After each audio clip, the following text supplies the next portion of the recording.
ele define em seus incisos os atos de improbidade administrativa que atentam contra os princípios da administração pública. Não é? Vimos aqui alguns exemplos dos incisos 1, 3, que os incisos 1 e 2 foram revogados, 4, 5, 6, eu citei alguns exemplos, 7, 8º, né?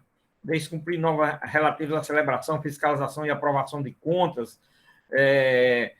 E os incisos, os outros incisos foram revogados e foram criados 2 incisos muito interessantes que eu gostaria de falar aqui para a gente trabalhar aqui os parágrafos desse artigo e encerrar. O inciso 11, nomear cônjuge, companheiro ou parente em linha reta, colateral ou por afinidade, até o 3º grau, inclusive da autoridade nomeante ou de servidor da mesma pessoa jurídica investida em cargo de direção, chefia ou assessoramento, para o exercício de cargo em comissão ou de confiança, ou ainda de função gratificada na administração pública, direta, indireta, em qualquer dos poderes da União, dos Estados, do Distrito Federal e dos municípios, compreendido também os ajustes mediante designações recíprocas. Isso é muito falado, muito reclamado, não é? Pela imprensa, pela mídia, ouve-se falar muito nessas situações. Pois bem, nós temos aqui os atos de improbidade que, equivocadamente, a legislação as notícias que saíram sobre essa nova lei, e nessas reformas da lei, foi de que tinha sido excluída a possibilidade do reconhecimento da improbidade por designação de servidores, parentes, né, para exercício de cargos e funções públicas, né? O famoso chamado nepotismo, né? Pois bem, pelo contrário, isso daqui não existia na lei, foi criada agora essa situação. Essa situação foi criada na lei, regulamentada. Antes nem sequer existia, certo? Pois vocês vejam como essa história de informações da mídia e o que acontece na realidade. A informação da mídia é que não existia mais possibilidade. Ora, não existia mais possibilidade, nem tinha, agora sim tem exatamente essa possibilidade de sancionar, mas na forma prevista na lei, não é isso? Outro inciso é o 12, que é muito interessante. Praticar no âmbito da administração pública e com recursos do erário, ato de publicidade que contraiu o disposto no parágrafo 1º do artigo 37 da Constituição Federal, de forma a promover inequívoco enaltecimento do agente público e personalização de atos, de programas, de obras, de serviços ou de campanhas dos órgãos públicos. Isso aqui, minha gente, é a chamada propaganda institucional que as entidades de direito público podem fazer. Agora, uma coisa é você fazer a propaganda institucional com o fim, com o interesse público de informar, de manter a sociedade bem informada das atividades, daquilo que está sendo feito, de forma que corresponda à realidade e à veracidade, certo? E outra coisa é se autopromover, se enaltecer às custas de propaganda institucional. Nominar a pessoa, personalizando o trabalho, a obra, a aquisição de bens. Quantas vezes a gente não vê aí ambulância doada pelo vereador, pelo deputado, pelo senador, não sei quem lá? Que história é essa? Que história de ambulância doada por vereador? Que conversa é essa? Isso não existe. A ambulância é adquirida com dinheiro do público, com dinheiro do povo. Não tem nada de doação de fulano, que fulano não era dono, não foi tirado do bolso dele, não. Foi tirado do bolso da população. Então, olha, com recursos do erário é para informar algo que seja útil, e não para fazer propaganda de ninguém.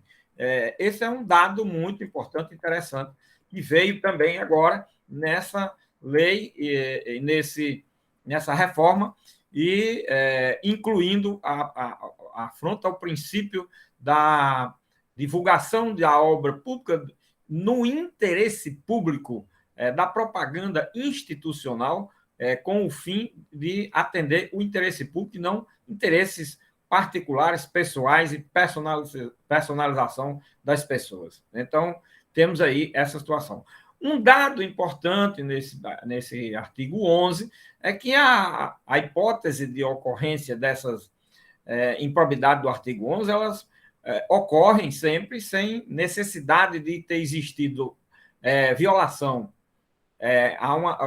aliás, lesão ao patrimônio público ou ter havido enriquecimento ilícito. E nós vamos ver aqui que alguns parágrafos que tem desse artigo 11 cuidam, inclusive, dessas hipóteses, dessa forma.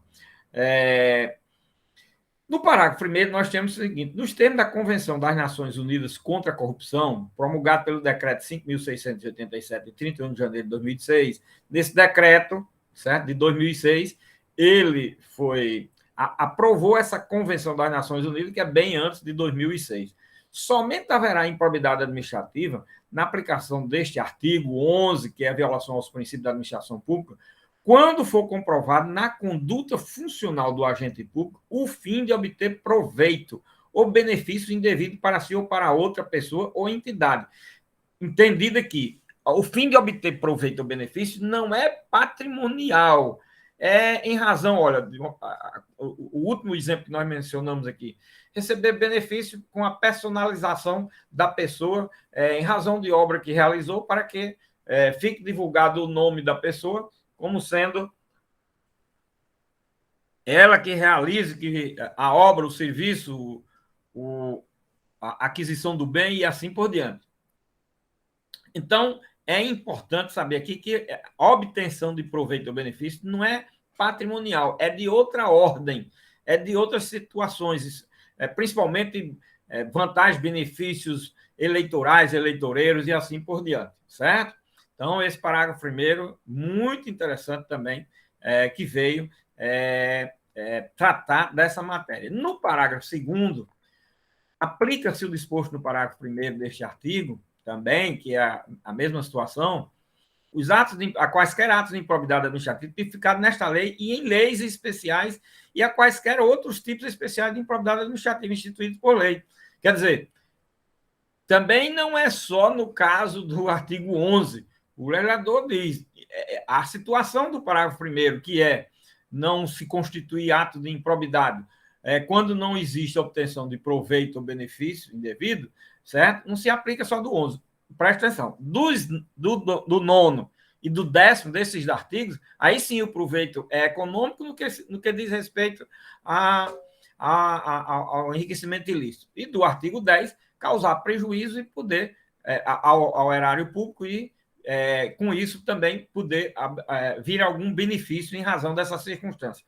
O do artigo 11 é que eu falei, não precisa ser, logicamente, benefícios nem proveito econômico financeiro. Esse é que é o detalhe. Então, esse parágrafo 2º é preciso que fique esclarecido esse aspecto, que ele, na realidade, acrescenta mais o artigo 9 e o 10. E aí, no artigo 9 e 10, nós temos realmente a situação de obtenção de vantagem econômica. Não é? No parágrafo 3º diz: o enquadramento de uma conduta funcional na categoria de que trata este artigo, que é da violação aos princípios da administração, o legislador teve muito cuidado, porque não é só a violação a um princípio que quem seja oportuniza uma improbidade. É preciso que tenha muitos dados, elementos que possam realmente caracterizar a improbidade. Este artigo pressupõe a demonstração objetiva, quer dizer, para que seja enquadrado na forma deste artigo, é preciso que haja a demonstração objetiva da prática de ilegalidade no exercício da função pública, com a indicação das normas constitucionais, legais ou infralegais violadas. Isso aqui está incluído naquela questão da tipicidade da conduta, né? Olha, sempre a questão da tipicidade da conduta. Por quê? Porque se você não tiver, não indicar qual o princípio da Constituição, qual a regra da Constituição, a norma constitucional, ou legal, ou infralegal, que foi violada, se não indicar essa circunstância, não pode ser assim, generalizado. Você está se beneficiando em nome do princípio da moralidade. O princípio da moralidade tem guarda total e absoluta coerência com o sistema da moralidade no âmbito da administração pública. É preciso que você estude, entenda o que é princípio da moralidade. Eu espero que no direito administrativo vocês tenham visto essa matéria, a parte dos princípios, que é princípios administrativos, direito administrativo, e que eles tenha sido bem demonstrado e configurado o que é um princípio da moralidade. Não é a moralidade que eu acho que deve existir, não. Não é a moralidade do meu conceito, não. É a moralidade como conceito jurídico que existe na ordem jurídica. Um dos temas que mais a doutrina se preocupa em explicar o princípio da moralidade que veio na Constituição de 88, mas o princípio da moralidade não é a moralidade que eu acho, é a moralidade como conceito administrativo no exercício de uma atividade de funções públicas. Esse aqui é o detalhe. Os atos de improbidade de que trata neste artigo exigem lesividade relevante ao bem jurídico tutelado para serem passíveis de sancionamento, independem do reconhecimento da produção de danos ao erário e de enriquecimento ilícito dos agentes públicos. Bom, olha, é aquilo que eu tinha falado.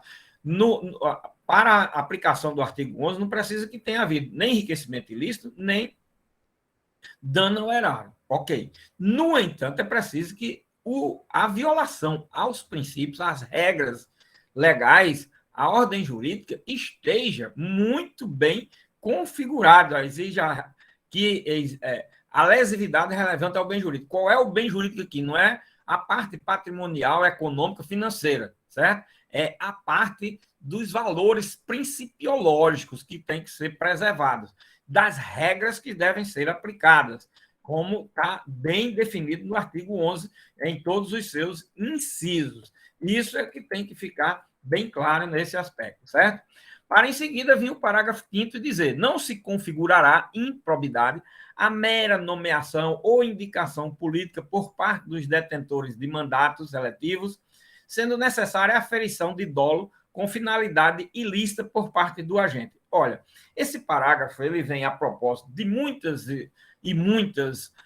informações que se tem por aí afora de instauração de processo penal, processo de improbidade, ação de improbidade, disso, daquilo, aquilo outro, porque fulano de tal nomeou cicrano na condição de parlamentar, na condição, sei lá, de agente público, certo?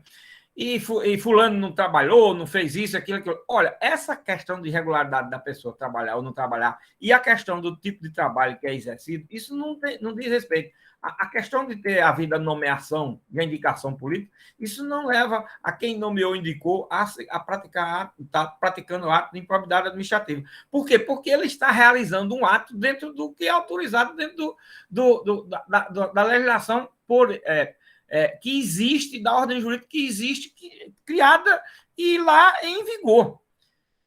O que pode configurar nessas hipóteses atos de improbidade são outras situações. Por exemplo, a famosa rachadinha, isso se ficar comprovada a rachadinha, aí sim, nós estamos diante de uma ilegalidade e abusividade e afronta a ordem jurídica de maneira muito patente. Outra é uma empregada do lar, uma secretária doméstica, sei lá, ser incluído no rol de assessoria de um parlamentar, em qualquer um dos parlamentos, seja municipal, estadual ou federal.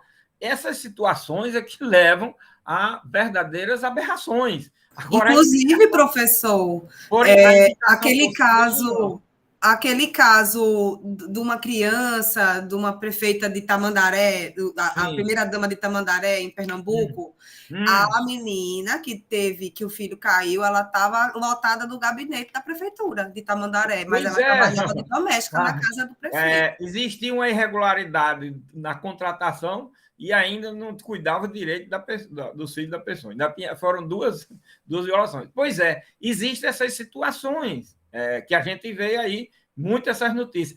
Isso daí é que se configura. Agora, se a pessoa estivesse trabalhando lá e não estivesse indo para o trabalho, estivesse em casa, vamos dizer, certo? Mas a prefeita ou o marido dela, não sei quem era o prefeito, tinha nomeado, certo? a só nomeação, e se o servidor não está prestando serviço nas condições que tem que prestar, só isso daí não enseja improbidade por designação. Enseja outra coisa, minha gente. O problema das pessoas é que nós somos tão pobres de conhecimento que é assim, se você não encaixa numa hipótese, bom, aí fica assim, tudo no Brasil. Não, minha gente. A irregularidade é outra, é apurado por outras circunstâncias, que está dizendo apenas que não é ato de improbidade, tá certo? É como estão dizendo agora, se a administração pública, as entidades de direito público, não pode ser legitimada, as entidades de direito público ficarem sem uma arma contra...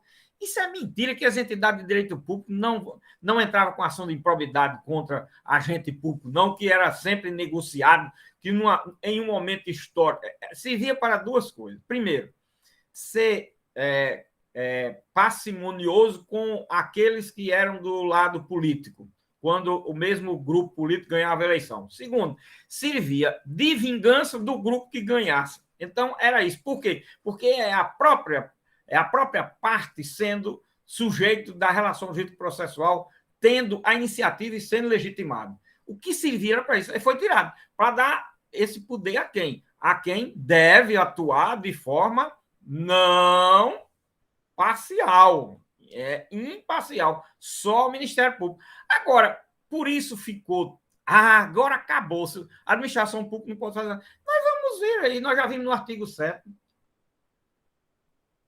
que manda quando o processo administrativo for aberto, a administração comunicar ao Ministério Público, olha, segundo, nós vamos ver agora a partir do artigo 13, 14, por ali, que a administração pode abrir o processo administrativo, a administração pode buscar a indenização de prejuízo causado, a administração pode representar o Ministério Público, pode representar aos órgãos de controle externo. Quer dizer, a administração não faz porque não quer, e não faz, se não quiser, por ruindade, porque, na realidade, não existe nada de impossibilidade da administração agora não poder agir. Pode agir dentro do que está previsto na ordem jurídica, que, na realidade, isso nem precisava dessas normas. Nem precisava. A administração antes tinha o poder de legitimidade na ação e mais tudo isso ficou. Só tirou a legitimidade da ação, que, para mim, foi a coisa mais correta. Por quê? Porque é parte sendo sujeito do processo em uma legitimidade ativa, numa ação sancionatória. Vocês imaginem, você é autor de uma ação penal como vítima contra o acusado. Imagina aí, dá para raciocinar isso? Por que aqui no direito penal não pode? Não pode. Só de forma subsidiária nos casos autorizados por lei. Não é? Muito bem. Por que não pode? Porque, como aqui, é a própria parte sendo sujeito sancionatório do... meu Deus! Isso é ilógico. Isso não se coaduna com o direito. Pelo menos como existiu de avanço. Direito depende de cada regime, de cada sistema jurídico. Pode ter sistema jurídico aí que autoriza. Ora, mas qual é o problema? Eu só digo o seguinte, que a civilização diz que avançou, procurando exatamente que existisse o máximo de isenção possível na questão de quem deve ser legitimado e quem deve julgar um processo. E sancionatório deve existir independência, deve existir imparcialidade e, acima de tudo, dever funcional, que é um avanço da civilização. Essa é que é a concepção. Tá certo? Bom, mas esses casos, você vê esse parágrafo 5º, preste atenção, é a situação de alguém que é nomeado, por exemplo, essas questões de nomeações em casas parlamentares, por exemplo, minha gente, os cargos e exercício de atividades parlamentares não é igual ao do Poder Legislativo e muito menos do Poder Judiciário. Quantos tipos de assessoria existe dentro de uma casa parlamentar? Se lá tiver 1.000 assessores, 800 não é para trabalhar lá dentro. Por incrível que pareça. É assim, professor? É assim. Em qual? Todas. Nas 100% de Câmara, de Assembleias e de Congresso. Pronto. Ah, isso é um absurdo. Bom, eu também acho um absurdo. Agora, se tem a lei, está autorizada, está sendo feito, alguém vai responder porque nomeia e outro porque exerce o cargo, vai responder por improbidade administrativa. Onde é que há aí ilegalidade? Pelo contrário, há legalidade.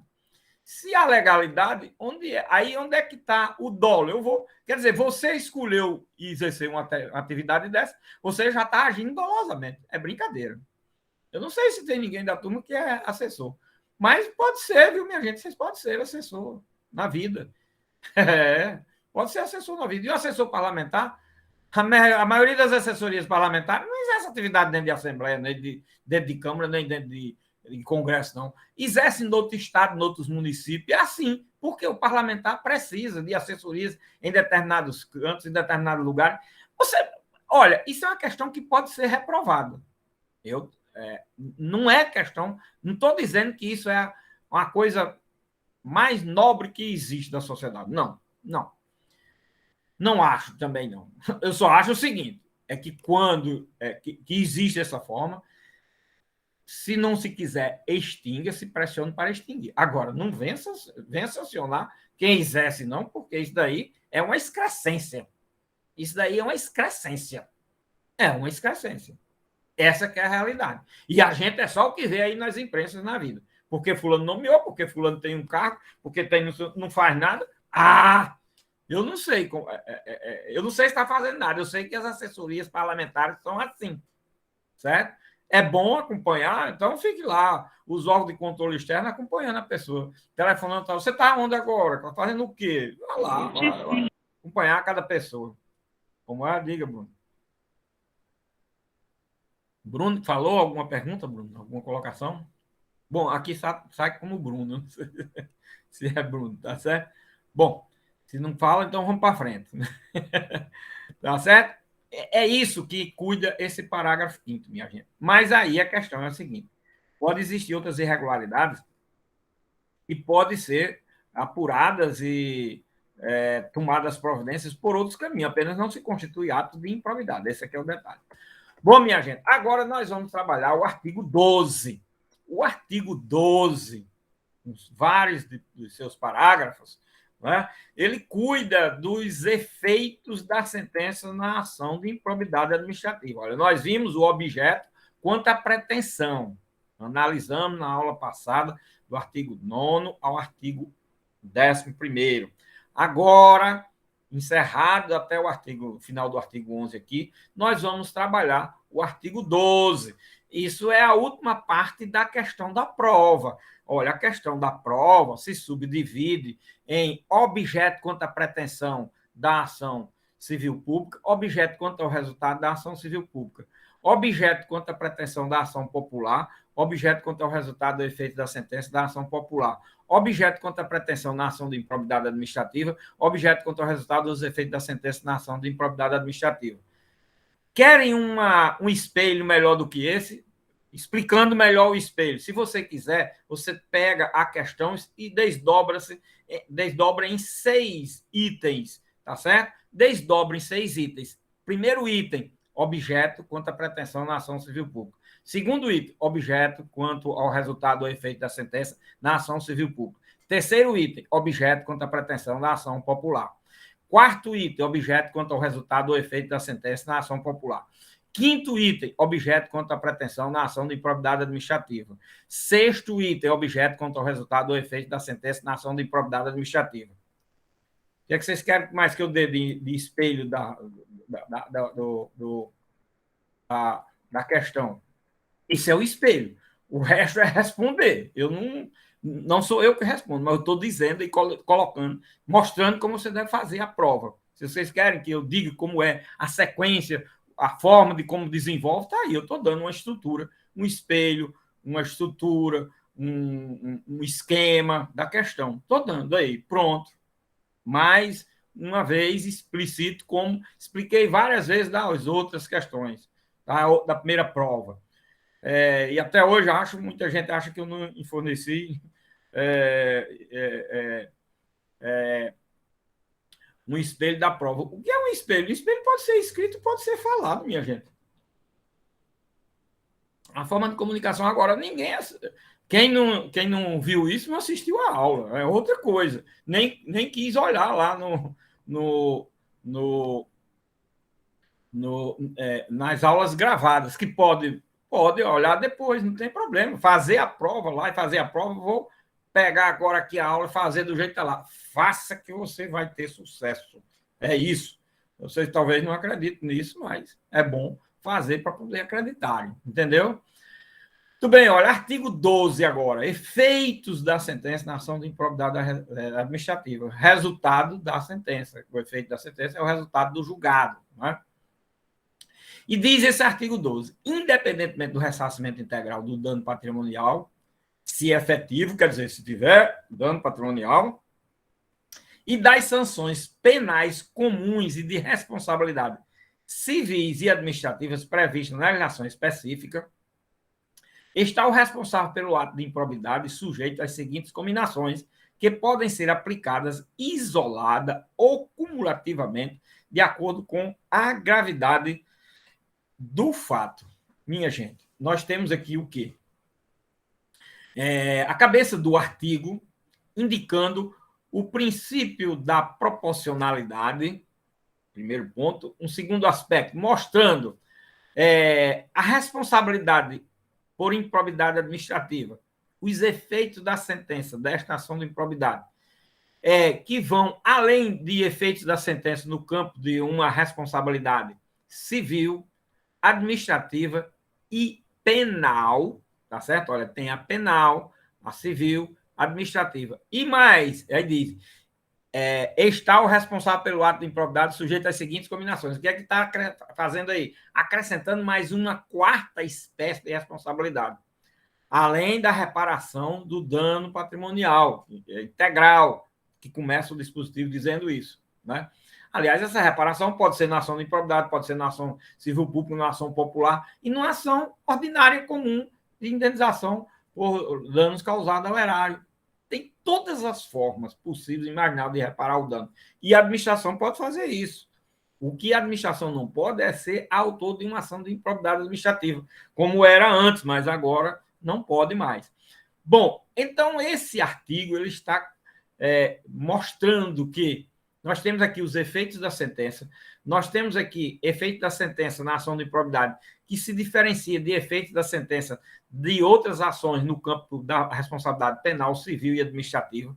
Nós temos atendimento ao princípio da gradação, o princípio da proporcionalidade, da aplicação da pena, dosimetria da pena. Como é que se faz a dosimetria da pena em ação de improbidade? Nós temos tudo aqui nesse artigo 12, explicando, esclarecendo, dizendo, afirmando isto. Isto é o que vai ser feito na prova quanto ao último item da questão da prova. Não esqueça que mas tem muitas outras coisas, professor, da ação de improbidade, mas eu não estou pedindo na prova as outras coisas, eu estou pedindo na prova essas duas coisas. Não esqueçam disso, que eu falei bem com relação à primeira questão, principalmente explicando depois que vocês começaram a falar. Eu não sabia se vocês iam falar sobre coisa que eu não pergunto, porque eu já acho que pergunto, vocês já acham que o que eu pergunto é muita coisa. É interessante. O que eu pergunto é muita coisa. Agora, por que é que se inscreve não sei quantas páginas do que eu não pergunto? Então, minhas perguntas estão sendo muito bestas, simples, e não tem o que fazer. Se vocês olhassem a questão e respondessem, pronto, respondeu a questão, acabou. Agora, não é só de escrever, não. Eu fiz aí o esquema, ou o espelho, o que for, o nome que você quiser dar da prova, entendeu? Mas não é para fazer só isso lá na prova, não. Que muitas provas da primeira avaliação estavam desse jeito. Entendeu? Só com o esquema vocês fizeram. O espelho. Vocês mesmo fizeram o espelho. E depois não responderam as questões. Esse aqui é o problema. Não descreveram sobre os pontos que foram postos. Esse aqui é o detalhe. Precisa fazer isso. Aqui também. Certo? Muito bem. E como é que é feita essa sanção? Como é que resulta de uma sentença na ação de improbidade? Resulta as sanções do inciso 1, as sanções do inciso 2 e as sanções do inciso 3. As sanções do inciso 1 são sanções de ordem mais grave, de grau mais elevado, tá certo? Que são as hipóteses que estão no artigo 9º, que são hipóteses de enriquecimento ilícito, certo? Na hipótese do artigo 9º desta lei, o que pode se aplicar como sanção? A perda dos bens ou valores acrescido ilicitamente ao patrimônio, perda dos bens, tá certo? E segundo, perda da função pública. Olha, duas perdas de direitos. A perda dos bens ou valores acrescidos ilicitamente ao patrimônio e perda da função pública. Aqui o legislador fez correta a linguagem jurídica. Lá na Constituição, no parágrafo 4º, eu falei a vocês, né, que estava... que está de forma incorreta lá, a perda dos bens está como indisponibilidade dos bens. Minha gente, indisponibilidade dos bens é uma medida cautelar que tem aqui na ação de improbidade administrativa, daqui a pouco a gente vai ver, tá certo? O que tem como sanção e que está previsto lá no parágrafo 4º, e está com a expressão equivocada, trocada, é a perda dos bens públicos, tá certo? Que está aqui, perda dos bens ou valores ilicitamente obtidos, tá certo? E em seguida vem perda da função. Pode ser que filologicamente não esteja correta a redação aí da lei, mas juridicamente está correta. E o legislador tem que fazer aquilo que tem sentido da linguagem jurídica e não só gramatical, porque fica mais difícil, olha, fica mais difícil se você entender lá no parágrafo 4º do artigo 37 da Constituição, que ali é uma medida cautelar que está nominado como uma medida cautelar, mas na realidade é uma perda de direito. Imagine daqui que você venha dizer, explicar uma situação dessa. Ora, estando escrito de forma clara, objetiva, direta, ainda se tem dificuldade e não se entende as coisas. Agora, você imagine você fazer uma interpretação, como eu às vezes faço aqui e digo, olha, a lei, o legislador colocou isso. Eu me recordo muito bem da análise do artigo 98 do Código do Consumidor que a gente faz, que é uma coisa assim muito chocante. Lá chama de execução coletiva. E o que eu tive que dizer? Que aquela execução, apesar de ter o nome na lei de coletiva, ela não é uma execução coletiva. Ela é uma execução individual. Mas como é que pode, professor? Pois é, o legislador traz essas coisas, minha gente. Tem essas coisas, tá vendo? E a gente, quem é que tem que dizer isso? O intérprete aplicador. Como é que eu sei disso? Quando eu tenho a compreensão. Por isso que o que sai do texto legal é a norma. O texto legal é uma descrição com os signos que o legislador descreveu, aquela que poderia ser a norma. Mas a norma é o resultado do que está na descrição de um texto legal. O texto legal não é a norma é a compreensão que nós temos daquilo que está descrito num texto legal. Entendo isso, pelo amor de Deus, daqui para frente, para poder ficar sabendo isso. E olha, você veja o seguinte, lá no parágrafo 4º do artigo 37 da Constituição, como é que eu tenho que ler? Perda de direitos e não indisponibilidade de direitos. Olha, lá no artigo 98 do Código do Consumidor, eu tenho que ler execução coletiva, dizendo que aqui é a execução individual. E por que ela é coletiva? Porque o legitimado é o legitimado do processo coletivo. Só por isso recebeu essa denominação. Mas a execução não é coletiva. Olha aí como são as coisas. Como é que eu sei disso? Fazendo a interpretação, trabalhando todos os elementos de conhecimento que se deve ter sobre aquela matéria para poder se chegar a essa conclusão. O juízo do processo de conhecimento lá do artigo 98 também, qual é? É o juízo coletivo ou é o juízo que eu deveria ajuizar a ação se não tivesse esperado o resultado do processo coletivo? Está vendo? Olha como é difícil de entender determinadas formas que estão postas no texto legal. Por isso que o legislador, às vezes, procura o máximo possível sair de uma forma objetiva, direta, de compreensão mais imediata. Às vezes não sai. E quem tem que corrigir uma coisa e outra? o intérprete aplicador da lei. Nós somos os responsáveis por isso. Ok? Explicada aí perda dos direitos, dos bens ou valores, perda da função pública, suspensão dos direitos políticos até 14 anos. Olha, a lei aqui, inclusive, veio bem mais rigorosa. A legislação anterior era até 10 anos, agora é até 14 anos. Pagamento de multa civil equivalente ao valor do acréscimo patrimonial. O acréscimo patrimonial, porque aqui o artigo 9, acréscimo patrimonial, foi de quanto? 100 mil reais. Então, paga os 100 mil do acréscimo patrimonial e mais 100 mil de multa. O acréscimo patrimonial não é sanção, é apenas devolução do que foi obtido ilicitamente. Agora, a multa é uma sanção patrimonial, que corresponde ao valor equivalente do acréscimo patrimonial, ao acréscimo patrimonial. Uma vez aqui, só diz, né? A proibição de contratar com o poder público ou de receber benefícios fiscais ou creditícios, incentivos fiscais ou creditícios, direto ou indiretamente, ainda que por intermédio de pessoa jurídica, da qual seja sócio majoritário, pelo prazo superior, não superior, aliás, a 14 anos. Essas outras vedações, proibições, limitações de direitos, também, a partir do pagamento, a partir da proibição de contratar com o poder público, de receber benefícios fiscais, creditícios, etc., eles também estão agora com um prazo de 14 anos de vedações. Na lei anterior era só 10, a lei aqui é bem mais rigorosa, minha gente, ok? Então, está aqui as sanções do artigo 12, inciso 1, no que diz respeito aos casos de uma ação de improbidade cujo ato de improbidade esteja inserido em uma das hipóteses do artigo 9º da lei, tá certo? Muito bem. Vem depois o inciso 2.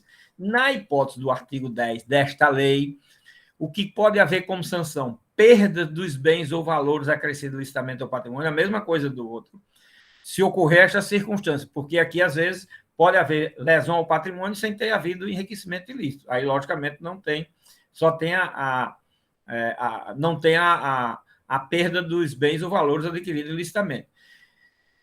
Perda da função pública, suspensão dos direitos políticos, certo? Pagamento, sim, suspensão dos direitos políticos até 12 anos. Olha aqui, de grau médio, o anterior é 14 anos, aqui é 12 anos, diminui 2 anos, quando se trata de improbidade na forma do artigo 10. Pagamento de multa civil equivalente ao valor do dano, a aferição da multa é através do valor do dano. A aferição da multa do inciso 1 é através do enriquecimento ilícito que foi obtido, certo? Aí depois vem as proibições. Proibição de contratar com o poder público ou de receber benefícios ou incentivos fiscais ou creditícios, direto ou indiretamente, ainda que por intermédio de pessoa jurídica da qual seja sócio majoritário, pelo prazo não superior a 12 anos. Então, nós temos aqui o quê? As mesmas sanções do inciso 1. Diferença a gradação dessas sanções. No inciso 1, o prazo vai até 14 anos. No inciso 2, o prazo vai a 12 anos. Agora, as sanções são as mesmas. E a reparação do dano sempre está lá na cabeça do artigo 12. O artigo 12 diz logo, sem prejuízo da reparação do dano, quer dizer, a reparação do dano é sagrado. Ainda existem as sanções. Aí descreve as sanções do inciso 1, depois as sanções do inciso 2. Em seguida, vem as sanções do inciso 3, que correspondem à pena que deve ser aplicada no caso de violação ao artigo 11, que é violação aos princípios da administração pública. Esse aqui é o detalhe, o artigo 11. E quais são as sanções do artigo 11? Está no inciso 3 do artigo 12, que são quais? Pagamento de multa civil de até 24 vezes o valor da remuneração percebida pelo agente. Pronto, aqui a primeira sanção é esta, minha gente, pagamento de multa civil de até 24 vezes o valor da remuneração. Pagamento de multa é a mesma sanção. A questão aqui é do critério e do valor do pagamento da multa. Repare que a multa existe em todos os 3 incisos. O que muda em cada um é o critério de fixação da multa, né? No inciso 1 é a obtenção é o valor ilicitamente obtido, no inciso 2 é o prejuízo causado, no inciso 3 o referencial para fixar a multa é a remuneração do agente público, certo? E aí vai até 24 vezes. E o legislador, agora, ele utilizou uma técnica legislativa interessante. É que ele não deu, como existia nos incisos anteriores do artigo 12, antes da reforma dessa lei, 14.230, de 2021, que dava um prazo mínimo e um prazo máximo. Agora não. E um valor mínimo e um valor máximo. Agora não. É até 24 vezes o valor da remuneração. Ou seja, vai de valor da remuneração, ou de 0,1, sei lá, até 24 vezes o valor da remuneração percebido pelo agente.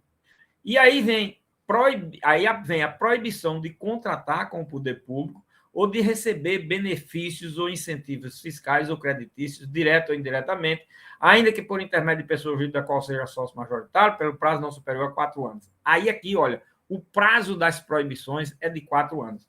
Detalhe, aqui não existe 3 espécies de sanções que existem nos outros incisos. Quais são essas espécies de sanções que não existem no artigo, no inciso 3, com relação ao ato de improbidade do artigo 11?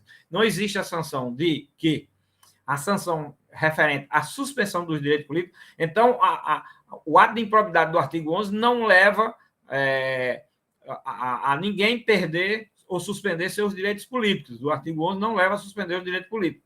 Segundo, não há perda da função pública, não há perda da função pública.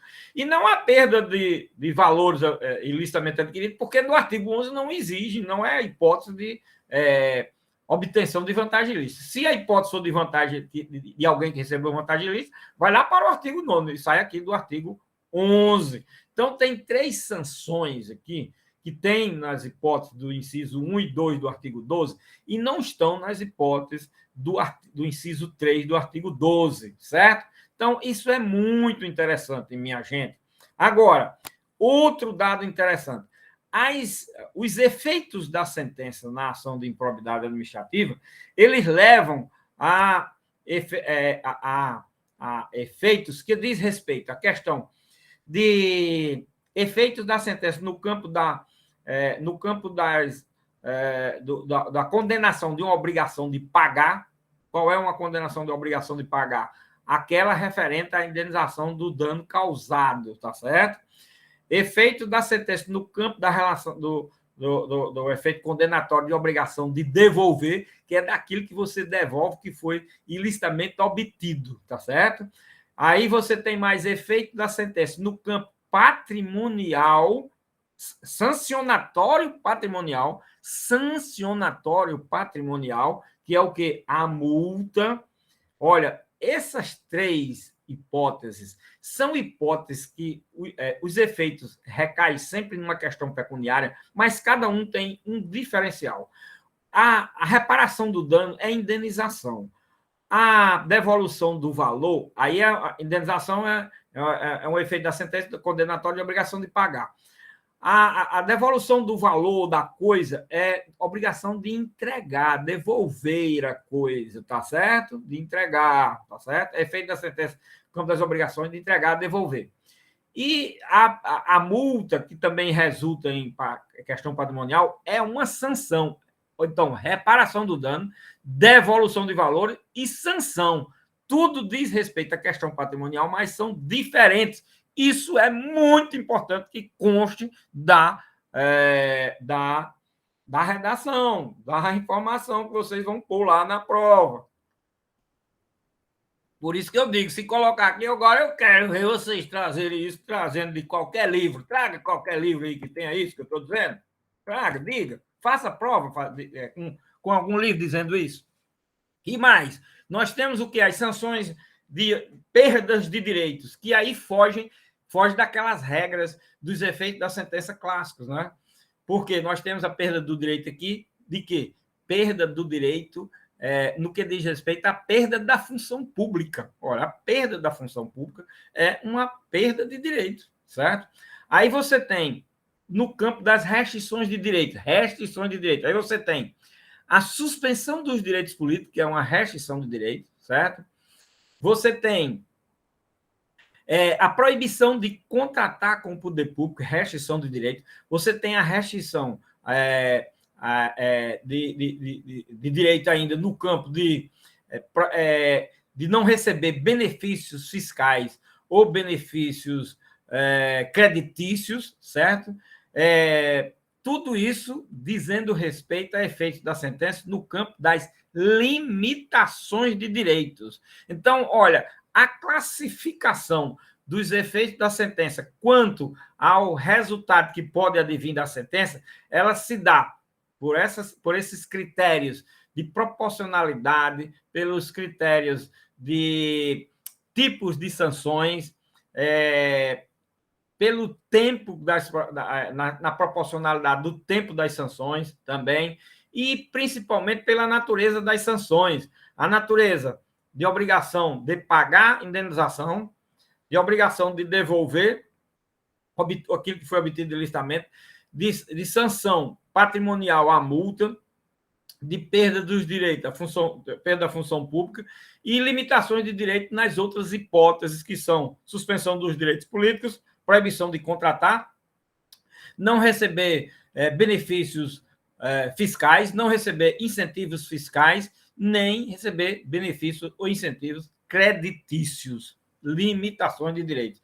Isso é tudo que é mais importante você colocar na questão. E é por isso que eu digo que se vocês colocaram o que eu estou dizendo aqui, a questão vai sair certa. Agora eu quero ver vocês colocarem isso trazendo de algum livro. Me diga aí qual é o livro que tem, que fala desse jeito. Aí você não vai colocar. Agora eu estou dando a matéria e dizendo que é assim, porque é assim. Porque eu estou falando de uma forma didática, para explicar, para esclarecer, para ficar melhor compreendido. Os autores não escrevem dessa forma. Não é que os livros não contêm, mas para você chegar à conclusão de que um autor, num livro, numa obra, diz isso que eu estou dizendo, é preciso você ler o livro todo. O livro, às vezes, tem 500 páginas, 300 páginas, 200, 600. Você vai querer ler? Você vai dizer, ora, vocês não querem assistir 1 hora de aula que eu dou aqui, meia hora de explicação da coisa? Como é que vocês vão ler livros e mais livros para poder entender isso? Aí você chega, pega um livro lá e pega, copia aquela besteirol que um autor diz de uma coisa num trecho, aí acha que responderam a questão. Não responderam a questão. A questão não responde quando escreve tudo que eu falo aqui sobre aquilo que eu pergunto. Aquilo que eu pergunto. Agora também não responde questão se você foge daquilo que eu pergunto. Também não está respondendo, não. Está escrevendo de graça. Está escrevendo de graça, porque não tem nada a ver. Olha que na ação de improbidade tem muitos assuntos. Dava 20 questões, mas aí eu vou passar 20 questões para vocês. Nossa, 2 questões por cada ação. Só falta um pouco me matarem. Agora imagine 10 questões por cada ação, porque se eu for falar de competência, da legitimidade, do procedimento, disso, imagine se eu fosse falar. Aqui nessa ação nós temos 2 ou 3 formas de ação incidental de tutela antecipada. Meu Deus do céu, são 2 ou 3 formas, com uma riqueza de detalhe. Imagine se eu fosse perguntar. Poderia ser só uma questão. Agora, eu não acho que é uma questão que seja diretamente ligada ao assunto e mais essencial à ação. Eu coloco aquele assunto que eu acho mais essencial daquela espécie de ação. Só 2 questões de cada ação. 2 questões de cada ação. Certo? Mas precisa explicar. A questão precisa ser explicada. Esse é que é o detalhe. E eu dou 1 semana para vocês fazerem. Aliás, quando eu dou o prazo. Na realidade, eu dou a prova já faz 1 mês, 2 meses que eu falo disso. E quando dei ação civil pública, ação popular, do jeito que eu estou falando aqui, do objeto contra a pretensão contra o resultado, tudo eu expliquei lá, mostrando os artigos e tudo, certo? Então, é isso, minha gente.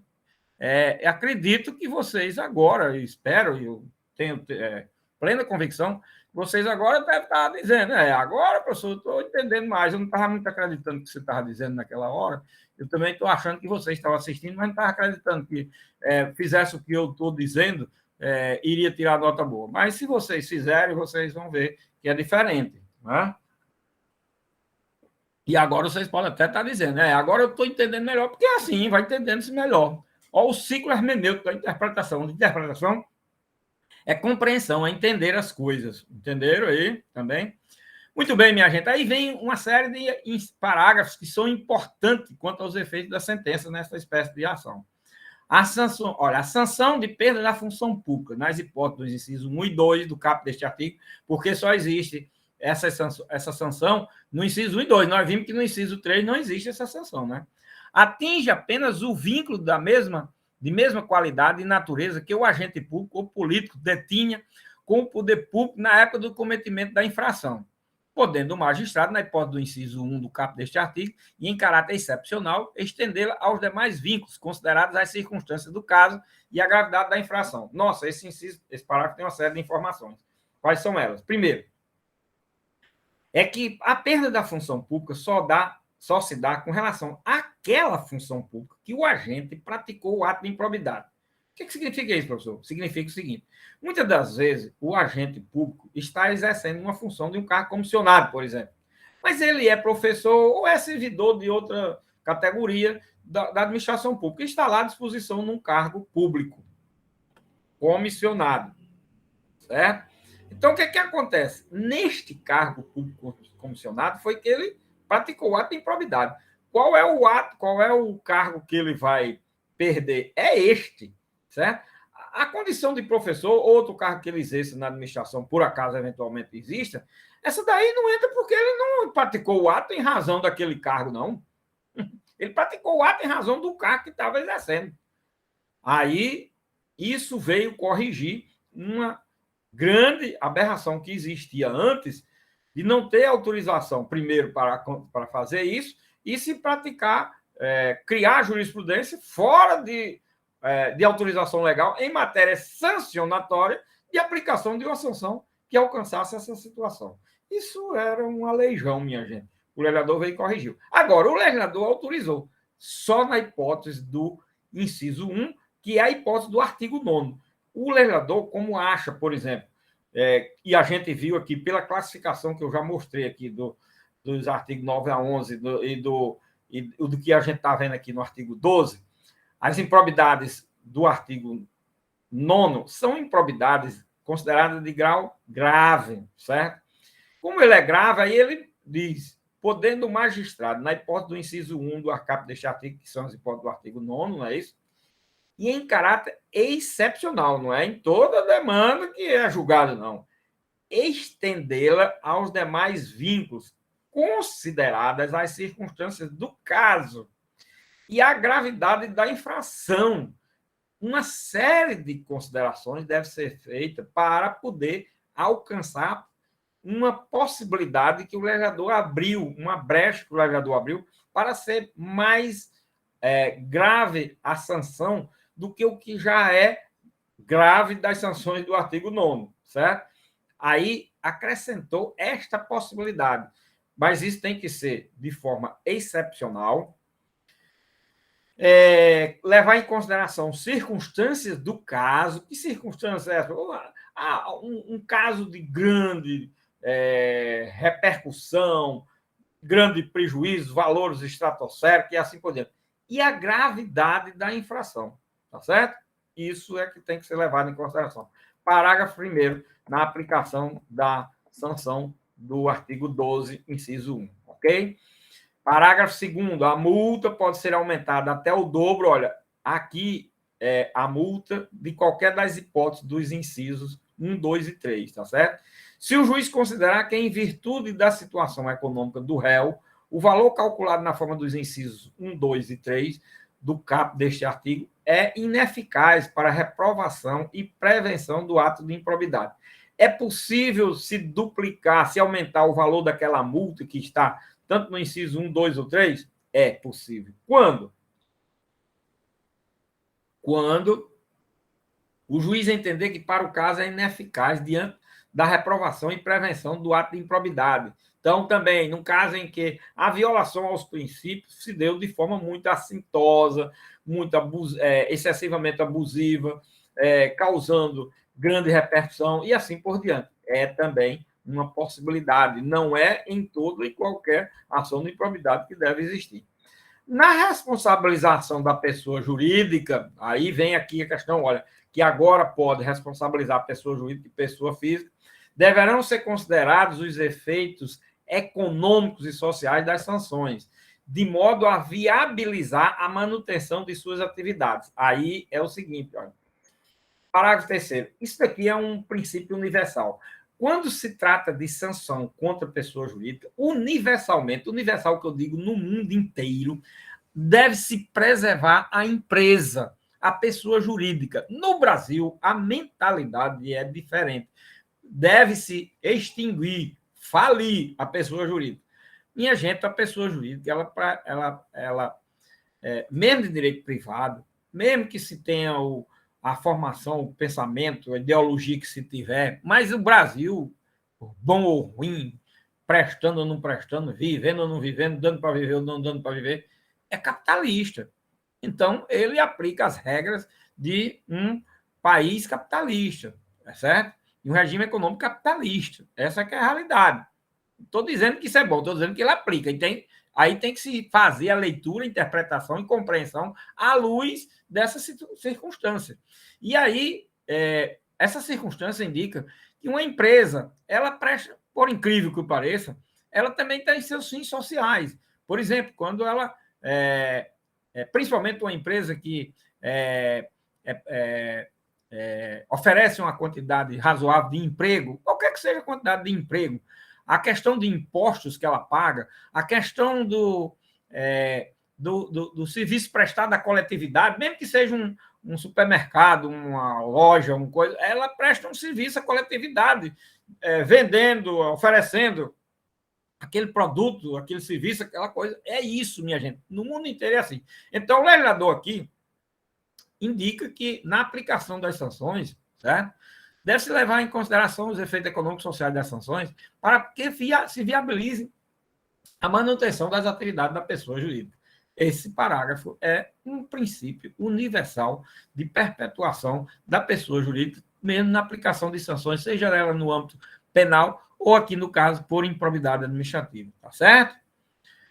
Parágrafo 4º. Em caráter excepcional e por motivos relevantes devidamente justificados, a sanção de improbidade de contratação com o poder público pode extrapolar o ente público lesado pelo ato de improbidade, observados os impactos econômicos e sociais das sanções, de forma a preservar a função social da pessoa jurídica. Esse, conforme disposto no parágrafo 3º deste artigo. Esse parágrafo 4º também é muito interessante, tem o mesmo pensamento, o mesmo raciocínio lógico do parágrafo 3º, certo? Fazer preservar a pessoa jurídica. E aqui dizendo o seguinte, essa questão de proibir, você está proibido de contratar com o poder público, mas você foi sancionado no âmbito da administração pública federal. Aí você fica, no primeiro momento, proibido de contratar com entes públicos federais, tá certo? Aí vem o legislador e diz, aí pode se estender a outros entes públicos, se for além daquele que ele praticou esse ato de improbidade, ou Estado ou município, se por acaso, tá certo? De forma excepcional, por motivos relevantes, houver exatamente a necessidade de estender os efeitos dessa decisão aos outros entes públicos. Porque o legislador está dizendo que a regra, o comum, o normal, é que a sanção seja aplicada somente com relação àquela entidade que do poder público que a relação jurídica, o contrato, o negócio jurídico, a relação jurídica tenha sido firmada entre a empresa e o poder público, tá certo? Então, esse parágrafo 4º tem essa finalidade que é muito importante. Parágrafo 5º. No caso de atos de menor ofensa aos bens jurídicos tutelados por esta lei, a sanção limitar-se à aplicação de multa, sem prejuízo do ressarcimento do dano e da perda dos valores obtidos, quando for o caso, nos termos do caput deste artigo. Ou seja, esse parágrafo 5º, ele, para qualquer hipótese dos atos de improbidade, seja o 9º, o 10º ou o 11º, tá certo? Quando ele for de menor potencial ofensivo, o bem jurídico tutelado, que é o bem jurídico tutelado é a moralidade e a probidade administrativa. Quando for de menor potencial ofensivo, as sanções podem se limitar apenas às questões patrimoniais. As questões patrimoniais, quais são? A multa, certo? Que cabe nos 3, a reparação do dano, que só cabe no 1 e 2, e a devolução de valores, que só cabe no 1 e 2 também. Então, pode se limitar a sanções de ordem meramente patrimonial, sanções e reparações de ordem meramente patrimoniais, tá certo? É isso o que dita o parágrafo 5º, quando for de menor potencial ofensivo o bem jurídico tutelado. Tá ok? Bom, parágrafo 6º. Se ocorrer lesão ao patrimônio público, a reparação do dano a que se refere esta lei deverá deduzir o ressarcimento ocorrido nas instâncias criminal, civil e administrativa que tiver por objeto os mesmos fatos. Esse parágrafo 6º, como o parágrafo anterior, é muito importante também. Repare que o parágrafo anterior evita, às vezes, questões de pequena monta, de prejuízos menores em determinados órgãos, prejuízo de 20, 30, 40, 50, 100 mil, 200 mil. Porque a gente vê aí também prejuízo de milhões, de bilhões, é uma coisa. Logicamente, não vai se aplicar o parágrafo 5º nunca, certo? Mas aí é um negócio de uma compra de um contrato de 50 mil, 100 mil. Esses valores, por incrível que pareça, são pequenos e insignificantes. Então, o legislador diz, não precisa se aplicar sanções, tantas sanções e sanções pesadas como limitações de direitos, perdas de direitos, suspensão de direitos políticos. Não, resolve-se na questão, na parte patrimonial só. É isso que o legislador vê no parágrafo 5º. No parágrafo 6º, nós temos outro detalhe muito importante, que é a questão do bis in idem das execuções. Não é dos processos. Pode existir um processo por improbidade, pode existir um processo de ação penal e pode existir um processo administrativo para apurar o mesmo fato. Não tem problema. O problema é o seguinte: desses 3, o que alcançar a reparação do dano, só há uma vez a reparação do dano. Mas nos 3 foi condenado, no administrativo foi apurada a reparação, no penal foi condenado na reparação do dano, no improbidade administrativa. Sim, mas se no administrativo a pessoa voluntariamente pagou, não tem mais nenhum dos judiciais. Se no penal pagou, não tem do improbidade. Se pagou do improbidade, não tem do penal. E assim por diante. O que pode existir aí é o problema de uma diferença de valores. Eles só respondem pela diferença de valores. Tem esse problema que vai surgir. Não está na lei, mas vai surgir. E o que o legislador está dizendo é isso, minha gente, que não pode haver bis in idem de execução do mesmo objeto. Se você teve uma suspensão de direito político numa ação penal, certo? Vai ter 2 suspensões na ação de improbidade também, se tiver? Não. A questão da execução, que é a questão do efeito da sentença, não pode haver bis in idem. Se ocorrer lesão ao patrimônio público, a reparação do dano, aqui fala da reparação do dano, a que se refere a esta lei, deverá deduzir o ressarcimento ocorrido na instância criminal, civil e administrativa. Isso por quê? Porque se condenava, às vezes, em 2, 3 instâncias, e a pessoa tem que pagar 2, 3 vezes. A mesma coisa. Isso é um absurdo, é uma aberração. O legislador vem corrigir essa aberração. E muito, muito adequadamente e imprescindivelmente precisava disciplinar isso. Estava uma balbúrdia, certo? Parágrafo 7º. As sanções aplicadas a pessoas jurídicas, com base nesta lei, na Lei 12.846, de 12.846, de 1º de agosto de 2013, deverão observar o princípio constitucional do non bis in idem. Essa outra coisa. Esse detalhe é muito importante. Também do parágrafo 7. É a questão do bis in idem entre as ações de improbidade administrativa e as ações de responsabilidade das empresas contra atos ilegais contra o poder público, que é essa da Lei 2.846. Se a empresa foi sancionada na improbidade, ela não vai responder a mesma sanção na de responsabilidade das empresas contra o poder público. Se ela foi sancionada na outra lei, não vai responder pela improbidade. Isso é de uma providência salutar, para não existir o bis in idem, certo? que é muito caro na evolução das sanções na ordem jurídica mundial. Isso é um princípio universal também, não é uma coisa só do Brasil, não. Certo? Parágrafo 8º. A sanção de proibição de contratação com o poder público deverá constar no Cadastro Nacional das Empresas,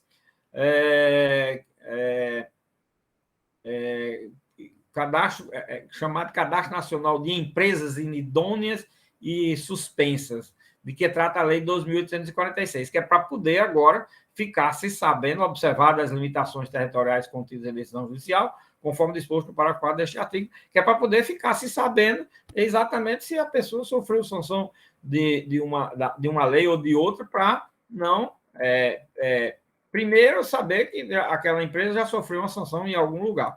Segundo, se saber também se já houve a reparação ou se foi condenado naquilo, para não haver a repetição da condenação pelos mesmos fatos, minha gente. Sempre tem que se ter em vista a questão dos fatos, tá certo? A questão dos fatos. Isso é muito importante, interessante.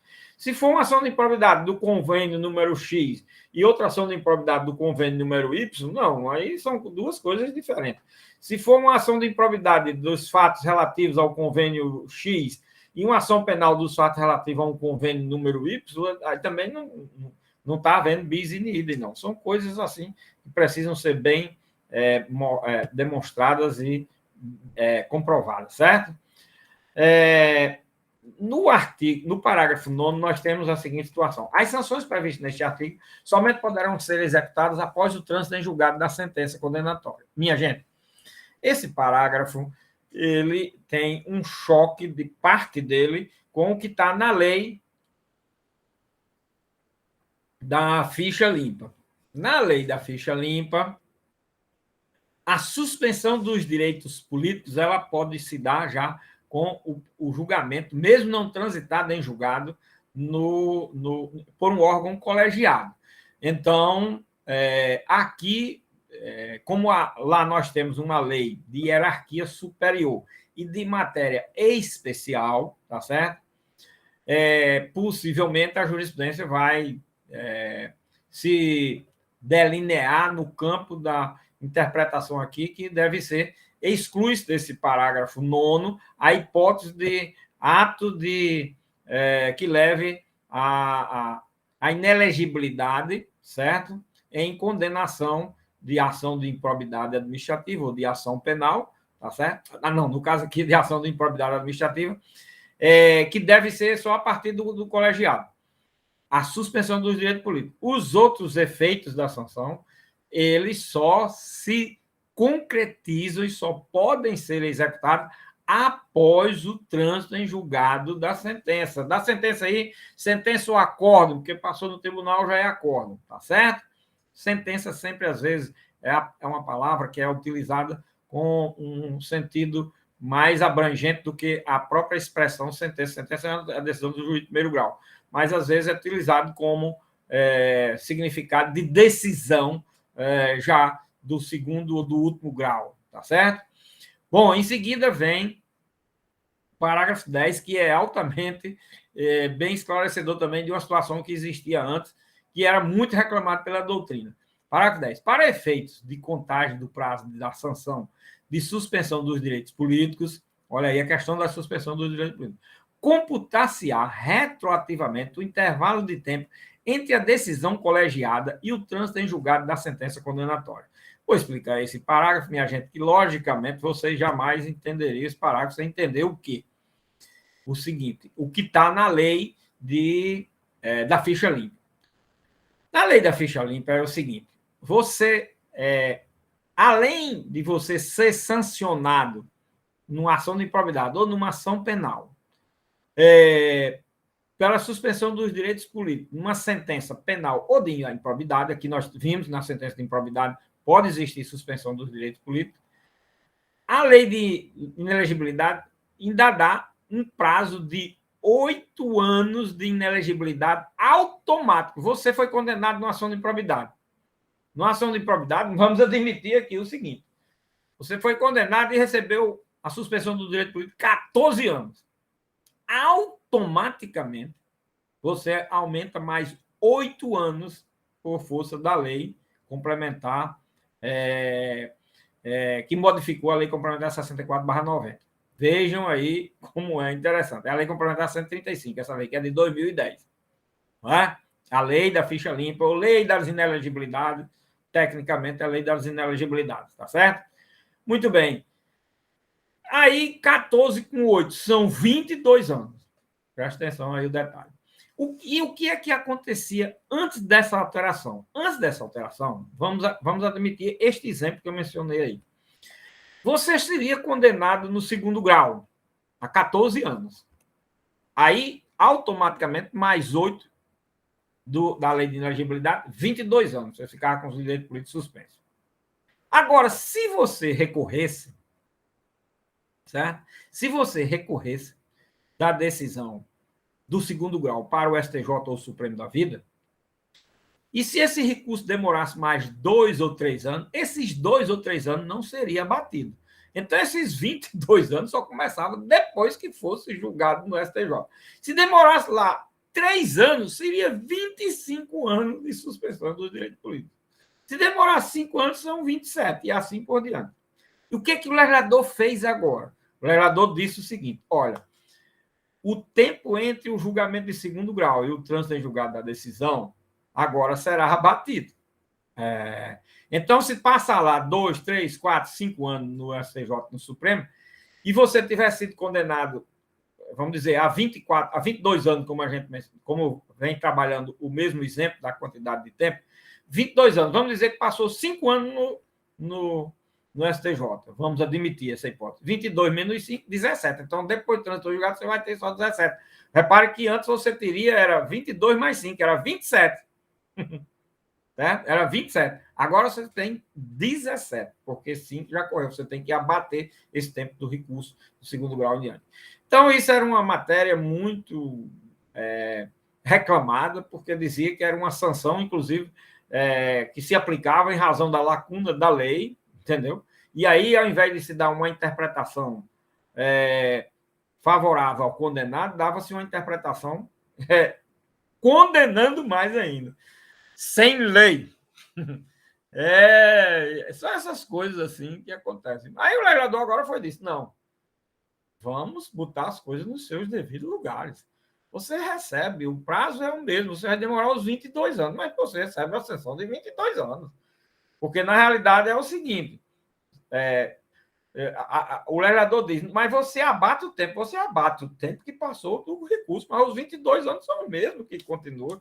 Quer dizer, antes era diferente. Quantos anos passava mais, você estava recebendo uma pena a cada dia que passava. Então, você não podia. Tinha o direito de recorrer e, ao mesmo tempo, o direito de ser sancionado por recorrer. Era uma coisa assim, ilógica juridicamente. Dentro do direito, de uma interpretação de direito, era ilógico. Mas era assim que a jurisprudência vinha entendendo. Me parece que agora o legislador colocou as coisas no seu devido lugar, certo? Muito bem. Parágrafo 10, olha aí. É parágrafo, viu, minha gente? Então, o artigo 12. Só um artigo tem 3 incisos e 10 parágrafos. Isso tudo que eu falei a respeito dele é para ser colocado na prova no que diz respeito à última parte da questão da prova. Estão vendo aí como são as coisas? E isso precisa ser colocado, porque isso é que é a resposta dos efeitos da sentença na ação de improbidade administrativa. Só está respondido os efeitos da sentença da ação de improbidade administrativa se for feita a análise de todo o artigo 12, como eu fiz aqui, dos seus incisos, da cabeça do artigo e dos 10 parágrafos, porque tudo diz respeito à forma de aplicação da pena na ação de improbidade administrativa, tá certo? Então, espero que agora esteja bem compreendido. Vamos continuar a estudar a lei, mas o que eu vou estudar agora pode ter alguma conexão, uma coisa assim, mas os pontos principais com relação à prova já foi dado. E só são esses, viu, minha gente? não venha com negócio de legitimidade na ação de improbidade, da ação cautelar na ação de improbidade, do processo administrativo na ação de improbidade, do processo judicial da ação de improbidade. Eu não estou perguntando nada disso. Nós vamos ver aqui, tudo tem ainda. Eu não vou perguntar, não estou perguntando, nem quero nada disso, não. E se botar, eu não vou dar nenhum ponto por causa disso também, não. Nenhum, porque eu não estou perguntando, eu não estou querendo isso, eu estou querendo avaliar o que eu pergunto. Querendo avaliar, não. O professor tem que avaliar o que ele pergunta. Ele não vai avaliar o que o aluno responde sem ser fora da questão, não. Porque isso não existe em lugar nenhum do mundo. Não é porque também eu quero assim, não. É porque é uma regra que, inclusive, para poder vocês aprenderem que também no concurso que vocês vão fazer é desse jeito.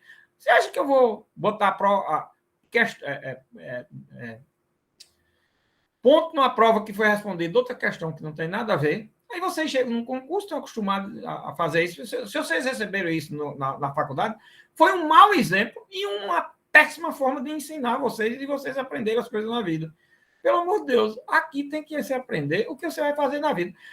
Vocês têm que pensar que vocês vão ter responsabilidades, minha gente. Precisa estar, pelo menos, atento agora para essas responsabilidades. As coisas não vêm de graça assim, não. As coisas não são... Não. Me parece que, pelo menos, as coisas na vida, toda a vida, eu achei muito difícil. Existem várias funções, e exercer de professor, por exemplo, dá muito trabalho. Imagine. Por que é que eu sei disso hoje? Porque eu vou dormir, aí eu sonho, quando termina o sonho, aí eu vou dar aula, saiu uma lei nova e o sonho me conta tudo e eu vou dar aula. E vocês têm que acreditar que eu estou falando porque foi um sonho que eu tive, que a lei mudou e eu estou dizendo tudo isso. Será que vocês iam querer isso? Não sei não. Eu acho que não, mas... Pois tudo na vida é muito difícil, não é fácil, não. Tá bom, minha gente? Bom, agora nós vamos continuar analisando o texto da lei e aqui o artigo 13. E é muito interessante esse artigo, porque tem um ato de improbidade no artigo 9º que corresponde exatamente à sua configuração ao que dita esse artigo 13. Esse artigo 13 diz o seguinte: após o exercício de agente público, ficam condicionados à apresentação de declaração de imposto de renda e proventos de qualquer natureza que tenha sido apresentada à Secretaria Especial da Receita Federal do Brasil, a fim de ser arquivada no serviço de pessoal competente. Olha, isso daí vale até para estagiário, viu, minha gente? Todo cargo público que você vai exercer, qualquer que seja a função que for, tem que fazer isso. Mas, professor, eu não apresentei a declaração da Receita Federal porque eu não tive renda. Não tem problema, você faz uma declaração de bem lá na hora. É a mesma coisa. Aliás, a lei, esse artigo 13 foi alterado muito profundamente a sua redação e, na realidade, previa antes, era uma declaração de arrolar todos os seus bens. Hoje, não. O legislador quis facilitar. Você apresenta a declaração de renda para não fazer a declaração. Agora, se você não apresentou ainda a declaração de renda na vida, não fez, aí, lógico, que você vai fazer a declaração de bens. E o parágrafo 2º diz: a declaração de bens, a que se refere o caput deste artigo, será atualizada anualmente na data em que o agente público deixar o exercício do mandato, do cargo, do emprego ou da função. Quer dizer, todo ano você tem que apresentar a declaração do imposto de renda, minha gente. Isso é um dever funcional que você tem quando assume um cargo público. Todo ano você apresenta. Depois você apresenta a declaração do imposto de renda, você tem 30 dias para apresentar no setor do pessoal, sob pena de 30 dias depois, se você não tiver apresentado, não receber salário, né? E isso é assim, certo? Então, os órgãos públicos responsáveis exigem isso. Para vocês terem uma ideia, quando eu fui servidor da Justiça, no órgão público federal, quando eu fui servidor da Justiça Federal, quando fui estudante de Direito, já era assim no âmbito da União Federal. Eu, na minha vida, dei uns 200 ou 300 cursos sobre gestão pública de município, estado, tudo no Rio Grande do Norte, Paraíba, Pernambuco, em todo canto. E em muitos cantos o pessoal se assombrava com isso, porque servidor, e era para servidor público, e ele dizia que nunca tinha feito isso. Eu dizia, eu acho que vocês fazem automaticamente e não estão sabendo, porque não é possível. Pois isso existe, e eu dava como exemplo isso. Olha, desde que eu fui servidor da Justiça Federal como servidor, já era desse jeito. Eu tinha que todo ano apresentar a declaração de 30 dias, só para não receber salário. Na Justiça Federal, quer dizer, um órgão público federal. É assim todo órgão público, certo? É assim. E para efeito de improbidade, olha o que diz esse parágrafo. Segundo, terceiro. Porque o parágrafo primeiro foi revogado, viu, minha gente? Estou lendo o segundo e o terceiro, porque o primeiro foi pura e simplesmente revogado. Será apenado com a pena de demissão, sem prejuízo de outras sanções cabíveis, quer dizer, penal, administrativo, civil, o agente público que se recusar a prestar a declaração dos bens. Estão vendo? A que se refere o caput deste artigo, dentro do prazo determinado ou que prestar declaração falsa, ou se você fizer uma declaração falsa. Bom, por que a exigência desse artigo 13, professor? Sabe por quê? Porque nós vimos que lá no artigo 9º, acho que inciso 7º ou 8º, tem uma hipótese de improbidade administrativa que se configura com o descompasso de sua riqueza entre o que você ganha e o que você se apresenta como sinais de riqueza, ostensivamente em descompasso com o salário que você percebe. Por isso que é exigida a declaração, porque você pode ostentar um status social 200 vezes maior do que a sua condição de servidor. Mas é preciso que você, primeiro, já tenha essa riqueza. É uma hipótese, tá certo? Segundo, se casa com uma mulher rica, se for homem. Terceiro, se for mulher, casa com um caba rico. Aí pronto, aí tá certo, né? Ou, por outro, você recebeu uma herança nesse período, quer dizer, você tem o direito de justificar. Né? Lá, nós vimos no inciso 7 do artigo 9º que a pessoa tem o direito de justificar porque é que ostenta aquela riqueza e ganha um salário de 5 mil reais. 5 mil reais não dava para ele ter carros caríssimos de 200, 300 mil, de ter casas, apartamentos, terreno e viver. Só uma viagem para a Europa e para não sei para onde, os Estados Unidos, correndo aí para esses lugares do mundo, vocês que vivem aí nos States of America da vida, então sabe bem disso. 10, 20 mil dólares viagem, 10, 20 mil dólares num salário de 5 mil reais, bem 2 anos de trabalho, imagina aí. Sim, 10 mil dólares é quanto? 60 mil reais. É exatamente um ano de trabalho, sem comer, sem beber, sem nada. Tirando o dinheiro todinho só para aquilo. Você imagina, quer dizer, não dá, né? Então, como é que começa a apurar isso? Começa a apurar através dessa declaração do artigo 13, tá certo? Muito bem, minha gente. Aí vem, em seguida, o artigo 14. Esse artigo 14 é muito interessante, porque ele cuida, o capítulo, está no capítulo 5 da lei, ele cuida do procedimento administrativo e do processo judicial, o capítulo. Agora, o artigo 14, ele cuida do procedimento administrativo. Qualquer pessoa poderá representar a autoridade administrativa competente para que seja instaurada a investigação destinada a apurar a prática de ato de improbidade. Olha aí, minha gente, o poder público não fica desarmado de nada. Olha aí o artigo 14. Em combinação, inclusive, com o artigo 7, que diz que a autoridade administrativa, quando instaura um processo administrativo, deve comunicar ao Ministério Público. Olha aí. A administração não está omissa. Aqui está cuidando da hipótese de que qualquer pessoa poderá representar a autoridade, se não quiser ajuizar uma ação popular. Está vendo a responsabilidade do cidadão aí, da cidadania? Agora, a autoridade administrativa, além de poder abrir o processo administrativo, o procedimento administrativo por representação de alguém, ainda pode, de ofício, instaurar um processo administrativo. Isso é uma coisa, um princípio. A instauração de processo administrativo pela administração pública, de ofício, isso é um princípio universal também, certo? E no Brasil não é diferente. Eu acho que vocês viram isso em direito administrativo. Repare que isso é uma matéria que exige muito direito administrativo. É uma coisa que eu tenho muita preocupação aqui, porque a pessoa tem que entender de direito administrativo bastante para poder compreender o processo coletivo, principalmente nessas ações sancionatórias, de efeito sancionatório, não é? Muito bem, minha gente. Esse artigo 14 é a representação. Aí, os parágrafos dizem o seguinte: a representação será escrita ou reduzida a termo. Aqui são as formas da representação. Parágrafo primeiro é a forma de apresentar. de forma escrita.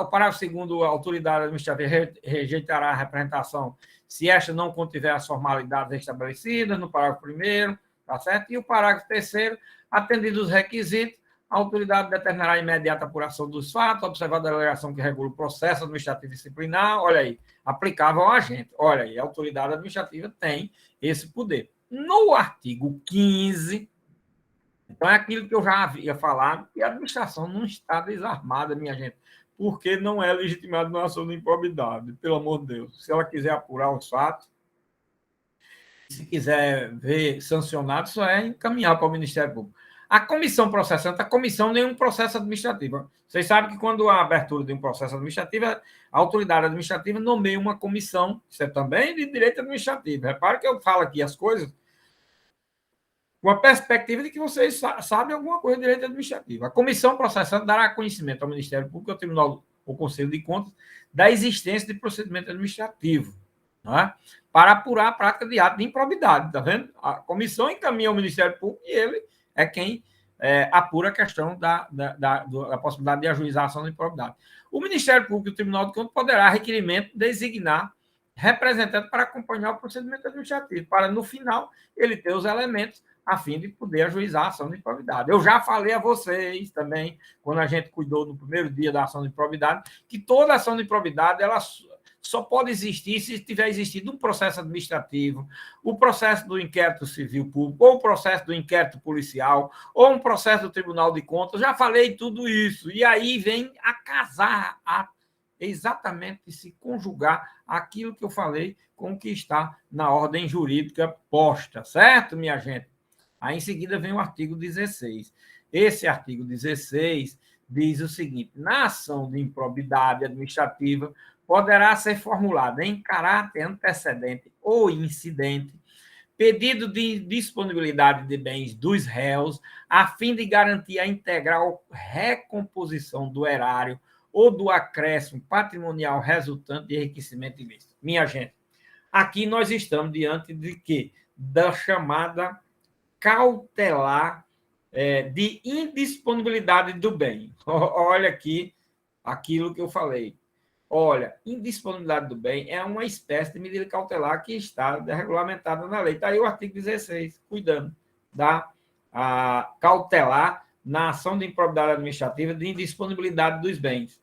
Tá certo? Essa cautelar, minha gente, ela sofreu, principalmente agora que nós vamos ver nos parágrafos, ela já existia na lei anterior, só que existia a previsão dessa cautelar e a jurisprudência do STJ caminhou num sentido que, no mínimo, era uma coisa assim gritante, aberrante. Por quê? Porque numa ação de improbidade administrativa, essa cautelar, ela não exigia que os requisitos de uma cautelar de urgência. E essa cautelar é uma cautelar de urgência.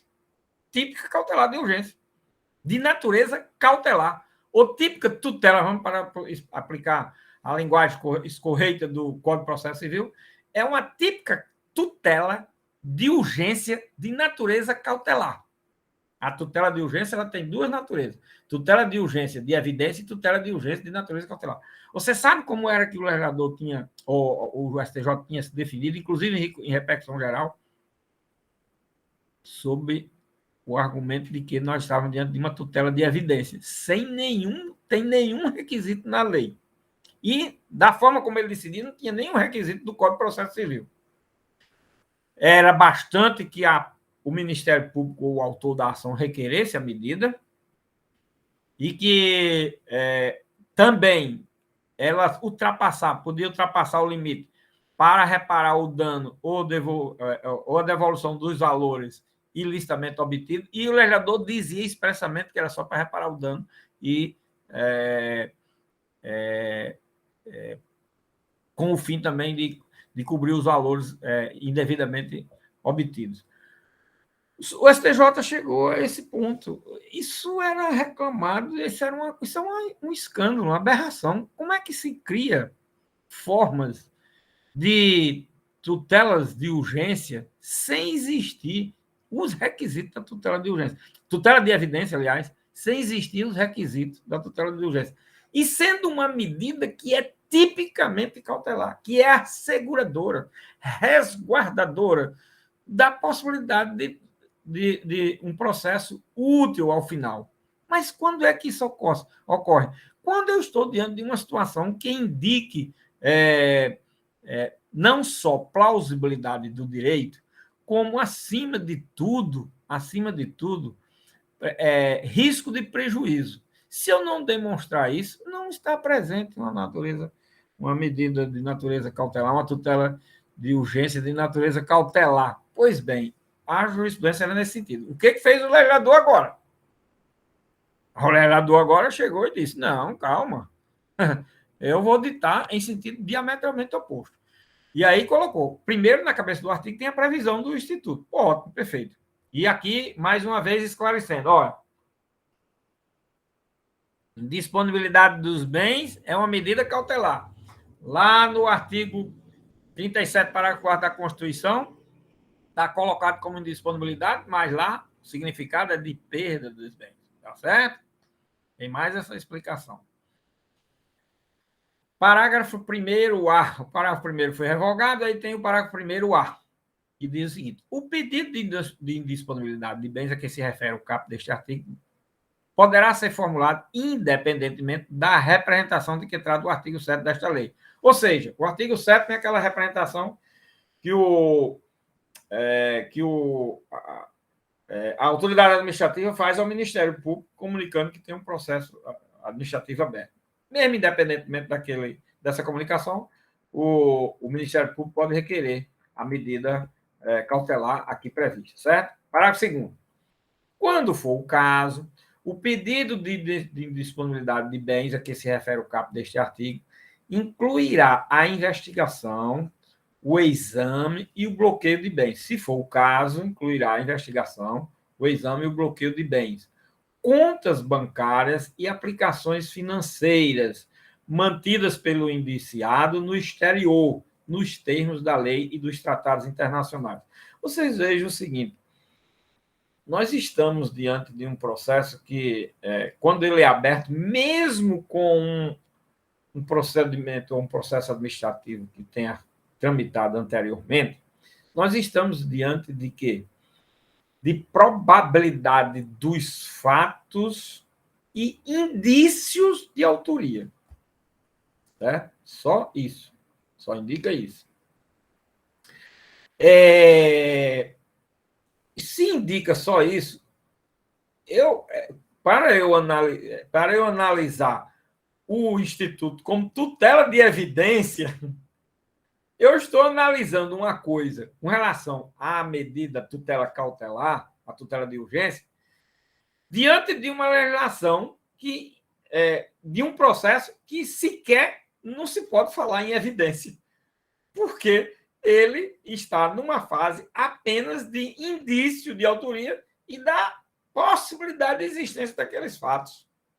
Mas isso é um processo que vai exigir uma instrução, e nessa instrução pode tudo ser destruído. Esse é o detalhe, minha gente.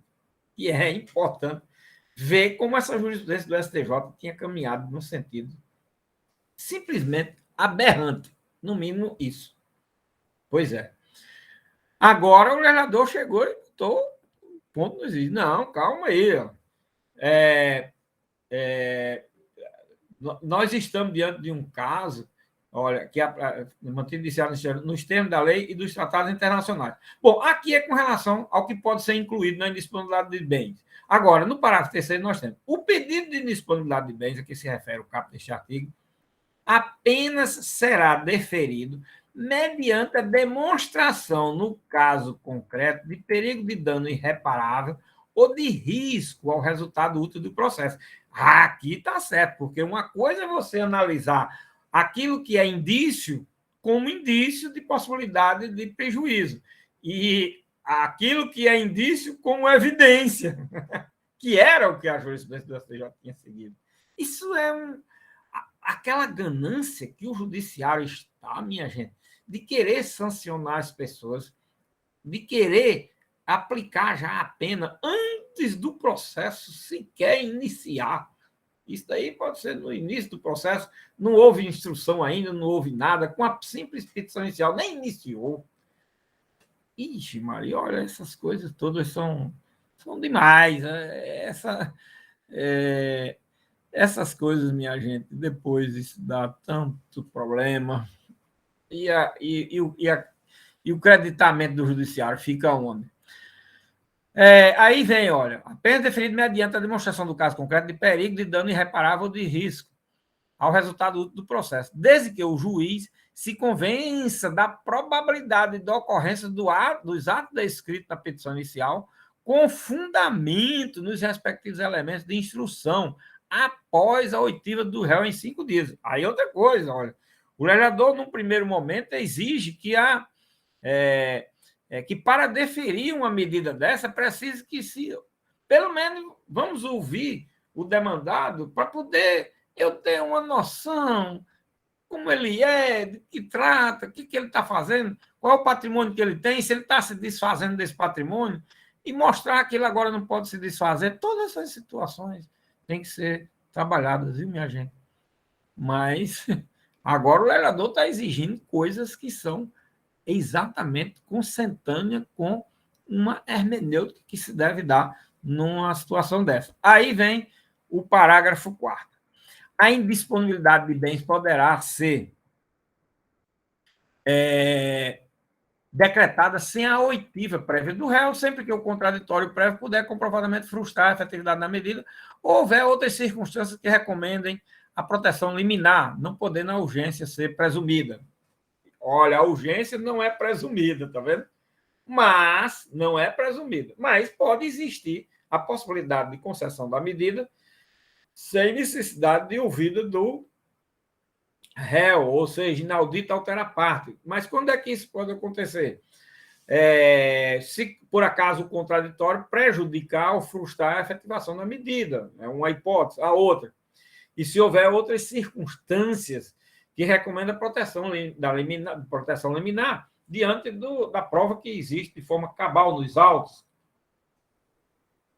Por exemplo, outras circunstâncias que indicam, mas tem que ser apontada essas circunstâncias. Esse aqui é o detalhe. Bom, aí vem o parágrafo 5º. Se houver mais de um réu na ação, a somatória dos valores declarados indisponíveis não poderá superar o montante indicado na petição inicial como dano ao erário ou como enriquecimento ilícito. Bom, aqui nós temos a seguinte situação. Agora, se houver mais de um réu na ação, o valor, quanto é o prejuízo ao erário? 100 mil reais. Quanto é o valor ilicitamente obtido? 200 mil reais. 300 mil é tudo, certo? Então, a indisponibilidade é de 300 mil. Se tinha 2, 3 réus, o que se fazia nas decisões? A indisponibilidade de 300 mil de um, a indisponibilidade de 300 mil de outro. Dobrava, primeiro, esse ponto. Segundo, o legislador está dizendo aqui, olha, só se presta essa indisponibilidade dos bens a responder aquilo que corresponda ao dano ao erário ou ao enriquecimento ilícito. Como era que era colocado nas decisões? Exatamente valor que ultrapassava esses. Primeiro ultrapassava o valor em dobro se fosse só 2 réus. Se fosse 3, 4, 5, era 3, 4, 5 vezes o valor do prejuízo do que deveria ser reparado. Segundo, ainda assim,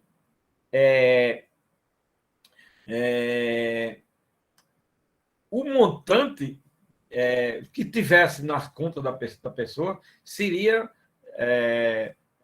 bloqueado e a pessoa ficava sem.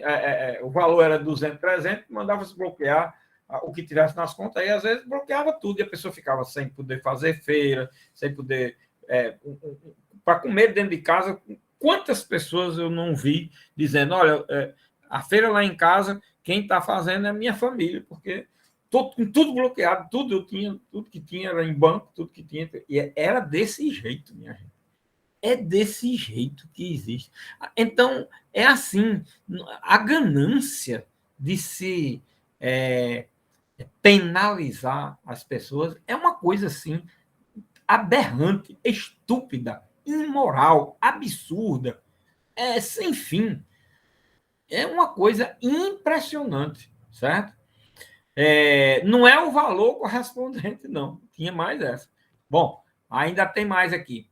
O valor da indisponibilidade considerar a estimativa de dano indicado na peça inicial, na petição inicial, permitida a sua substituição por calção. Aí agora, olha, substituição por calção idônea, por fiança bancária ou por seguro garantia, a requerimento do réu, bem como a sua readequação durante a instrução do processo. Quer dizer, no curso do processo, aquilo que foi tornado indisponível, você pode requerer a garantia por uma calção idônea, por uma fiança bancária ou por um seguro garantia judicial. São, inclusive, hipóteses de garantias que estão no próprio Código de Processo Civil, para efeito de penhora, de arresto, de sequestro, etc. Você pode substituir. Para efeito de medidas cautelares, tutelas de urgência de natureza cautelar e assim por diante. Entenderam? Aí o legislador aqui está adequando aquilo que está no Código de Processo Civil, tá certo? Coisa que é simplesmente consentando com a ordem jurídica. Não está sendo nada aqui que extrapole isso. Mas tem muito bandido nessas administrações. Faça-se isso daí. Não vai ser diferente. Se você fizer de acordo com a ordem jurídica, não vai ser diferente se você fazendo de forma abusiva. Agora, faça de acordo com a ordem jurídica. Não existe isso, não. Não precisa desse abuso. Bom, a indisponibilidade de bem terceiro dependerá da demonstração da sua efetiva concorrência para os atos ilícitos apurados, ou quando se tratar de pessoa jurídica, da instauração de incidente de desconsideração da personalidade jurídica a ser processado na forma da lei processual. Bom, aqui nós temos o quê? A indisponibilidade de bens que tem que ocorrer quando se trata de hipótese em que haja concorrido exatamente para causar esse prejuízo, tá certo? E das pessoas jurídicas, eventualmente, pode haver até desconsideração de pessoa jurídica, se por acaso, em desfavor de quem vai haver a desconsideração da pessoa jurídica, tiver agido de forma a deliberadamente causar o prejuízo da pessoa jurídica, utilizando o nome ou intermediando-se através da pessoa jurídica. Esse é o detalhe desse parágrafo, quanto é? 7º, 8º, quanto é? 7º, né? Da lei 8429, tá certo? E ainda aplica-se a indisponibilidade de bens regida por esta lei, no que for cabível, o regime da tutela provisória de urgência da lei 3.105. Bom, podia dizer só isso aqui, que era suficiente, mas o legislador fez questão, né, de explicitar, por incrível que pareça, ele diz, olha, como a jurisprudência está estabanada, está como biruta de aeroporto, então eu vou dar o rumo das coisas, certo? Vou dar o rumo das coisas.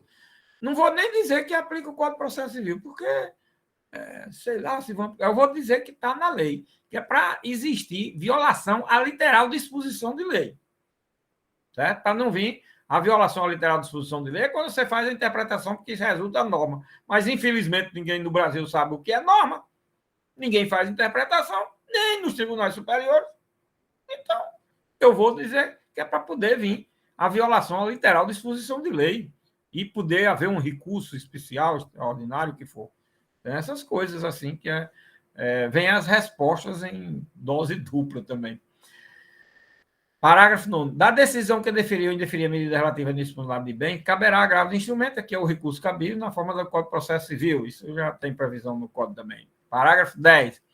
A indisponibilidade recairá sobre bens que asseguram exclusivamente o integral ressarcimento do dano ao erário, sem incidir sobre os valores a serem eventualmente aplicados a título de multa civil ou sobre a acréscimo patrimonial decorrente de atividade ilícita. Eu já falei desse daqui, dizendo que não vai além da reparação do dano e enriquecimento ilícito e também de valores além do que é para esse fim, tá certo? E no parágrafo 11, a ordem de disponibilidade dos bens deverá priorizar veículos. Aí também a indisponibilidade agora não é mais de bloqueio. Primeiro tem uma ordem de preferência. de veículos de via terrestre, bens imóveis, bens móveis, semoventes, navio e aeronave, ações e cotas, para em seguida, apenas na existência desses bens, é que vem o bloqueio de contas bancárias. Olha como é diferente do que existia antes. E o parágrafo 12, o juiz apreciará o pedido. O juiz, ao apreciar o pedido de disponibilidade de bens do réu, a que se refere o caput deste artigo, observará os efeitos práticos da decisão, vedada a adoção de medida capaz de acarretar prejuízo à prestação de serviços públicos, paralisação de obras, prejuízos absurdos, imorais, que a gente via que acontecia. Esse dispositivo também é uma espécie de transposição de normas da lei de introdução ao direito brasileiro, tá certo?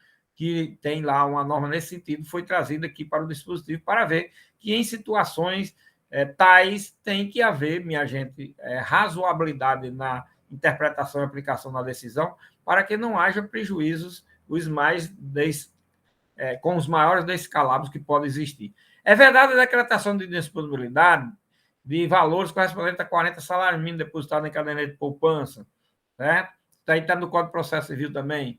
É verdade a decretação de disponibilidade de bem, de família, também está previsto no Código de Processo Civil, salvo se comprovado que o imóvel seja fruto de vantagem patrimonial indevida. Aí pode ocorrer essa hipótese. Ok? Bom, aí nós ficamos aqui do artigo 16 todo, tá certo? E vem depois o artigo 17, que a gente só vai trabalhar. Hoje é segunda, quinta-feira, ainda é o artigo 17, que cuida do processo judicial da ação de improbidade administrativa. É questão de forma. Não tem problema com a ação, com a questão, porque a questão é questão de objeto quanto à pretensão, objeto quanto ao resultado. Ok? Então ficamos por aqui. Hoje já está na hora, já chegou. Passou uma coisinha aí. Até hoje é segunda, a nossa próxima aula é quinta, né?